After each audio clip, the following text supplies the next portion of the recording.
नमस्कार, तुमचं स्वागत आहे ARK@foodies2use-on-time ह्या माझ्या चॅनलमध्ये। आज आपण बनवणार आहोत पाणीपुरी किंवा दहीवड्यांसोबत लागणारी आंबट गोड अशी चटणी। तर चला करूया सुरुवात। त्यासाठी मी घेतले आहे आमचूर। आमचूर हे उन्हाळ्यात बनवलेला पदार्थ आहे जो आपण कच्च्या कैऱ्यांपासून सुकवून बनवलेला असतो। तर ते मी अर्धा ते 1 तास गरम पाण्यामध्ये भिजत ठेवले आहेत आणि ते मिक्सरमध्ये काढून घेतलेले आहे। आणि आता हे मिश्रण व्यवस्थित मिक्सरमधून काढून घेतल्याच्या नंतर त्यात मी थोडा गूळ टाकलेला आहे आणि थोडं मीठ टाकलेलं आहे।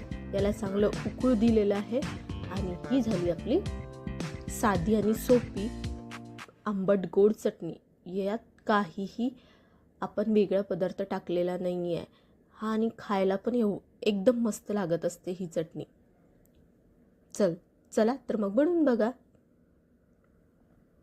ही तयार झालेली चटणी आपण सहज 1 ते 1.5 आठवडा आपण आरामात वापरू शकतो। याला व्यवस्थित फ्रीजमध्ये पॅक पण डब्यामध्ये किंवा कंटेनरमध्ये भरून ठेवा आणि आपल्याला पाहिजे तेव्हा आपण ती वापरू शकतो।